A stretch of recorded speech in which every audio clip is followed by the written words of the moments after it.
Israeli Prime Minister Benjamin Netanyahu gave a concerning speech, to say the least, that shed some light on what the motivating factors might be in regard to his actions in the Gaza Strip.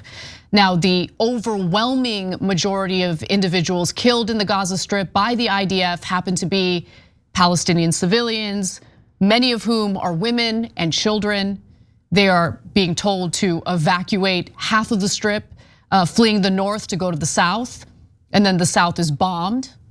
They are engaging in a limited ground invasion at the moment, but are expected to increase the number of Israeli troops there. And as they do that, the airstrikes continue.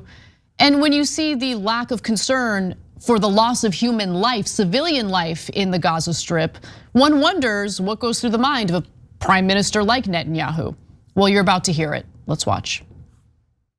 You must remember what Amalek has done to you, says our Holy Bible. And we do remember, and we are fighting. Our brave troops and combatants who are now in Gaza or around Gaza and in all other regions in Israel are joining this chain of Jewish heroes, a chain that has started 3,000 years ago from Joshua ben Nun until the heroes of 1948, the Six-Day War, the 73 October War, and all other wars in this country. Our hero troops, they have one supreme main goal: to completely defeat the murderous enemy and to guarantee our existence in this country. We've always said, never again.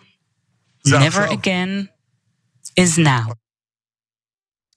So that video is making its rounds online because of the religious fundamentalist rhetoric used to justify the absolute terror and brutality that Palestinian civilians are dealing with right now as a result of the military actions by the Israeli government. There's a lot of religious stuff involved in this overall, especially when it comes to, in America, the evangelicals' support for Israel, which should not be mistaken for support of the Jewish people. And Cenk, I know you've talked about this quite a bit on the show, repeatedly. So talk to me a little bit, talk to the audience a little bit about the religious aspect of this ideology that we're seeing from the far right wing of the Israeli government. So I'm about to go off on all the fundamentalists, Christian, Muslim, and Jewish in a second. So my understanding is that Amalek is a reference to how in the Bible, your opponents have to be wiped out completely. Men, women, and children. And so that is very relevant here because Netanyahu is basically saying in religious terms that he thinks only the religious fundamentalist followers that he has and that America has will understand. We're gonna kill them all. So that's the kind of monster Netanyahu is. Second of all, whatever your reference is to your religious text as you're about to murder people, I'm not interested. I'm not at all interested. I don't care what you think some mythical creature has whispered into your ear, and it is almost always death and destruction. If these religious creatures whispered into your ear, love others, as by the way, Jesus actually said, and Muhammad actually said, well, that would be one thing, right? But to be fair, the Quran and the Bible and the Talmud and the Torah and all of them are filled with both incredibly positive things and incredibly terrible things, including tons and tons of death to your opponents and kill them all. And if you read the Old Testament, it is, as even Sam Harris has acknowledged on this show, the worst of them all. It is filled with bloody violence, God massacring Israel's opponents, nonstop murdering everyone in his path. So that is what Netanyahu is referring to here. And so now to the fundamentalists overall. Look, these lunatics drive us to war, and the rest of us have to stop babying them. Everybody's so worried about political correctness. Oh, what will the religious zealots think? Well, they're telling us they want to kill us all, and we're worried about offending them? I don't care what the religious zealots think. I got news for you. 98 out of 100 times, it's kill them all. That's what they always say, whether they're Muslim, Jewish, or Christian. So the Christian evangelicals here, and by the way, I explained this on Turkish TV this morning, okay?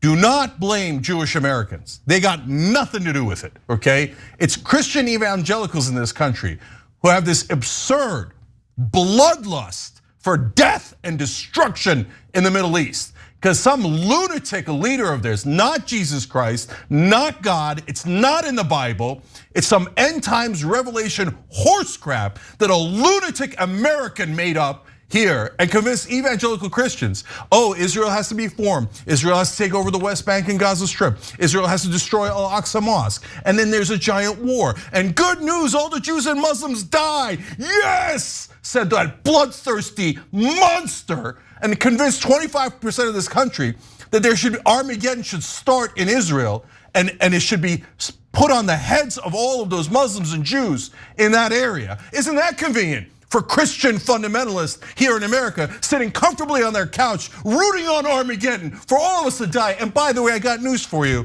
Number one, it's not even in the Bible. They totally fooled you into becoming monsters and savages. And second of all, no, your mythical creature is not going to return to murder us all.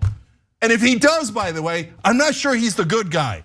I mean, what kind of monsters sit there and go, I can't wait for almost everyone on earth to die, because then my God comes back and I'm right. And I look at all of you and go, ha ha, you're all dead. And my God murdered you all.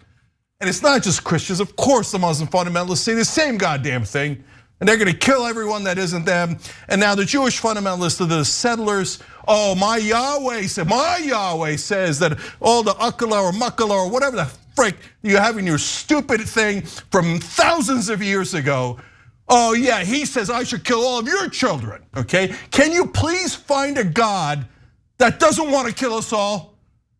This is not for all religious people. It is not for most religious people. But for the religious fundamentalists, including George W. Bush, who when he invaded Iraq said to the French leader, it's because Gog and Magog are coming from that area, and that's why we have to kill it. What? And the French leader was like, what the hell is a Gog and Magog? It's some absurd reference to inside the Bible. Unfortunately, the Bible and the other religious texts have murder all over them. But good people, most religious people, do not focus on that.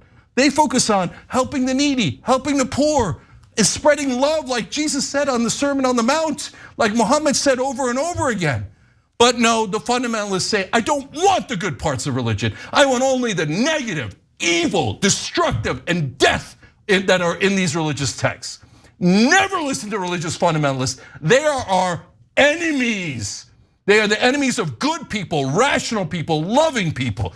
But people like George W. Bush and Netanyahu and Hamas leaders are all religious nut jobs, total and utter lunatics who enjoy this death and destruction, and they must be rejected wholesale.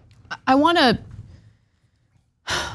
share something that I read about today in regard to what that death and destruction looks like for the civilians on the ground in the Gaza Strip. Pregnant mothers are dying as a result of these airstrikes. And if they're far along in their pregnancy, they cut open their, sorry, it's hard, it's like hard to talk about it. Yeah, look, they cut open their stomachs to try to save the fetuses. And anyway, it's just, yeah. Anyone who thinks what's happening right now in the Gaza Strip is justified really needs a moment of self-reflection.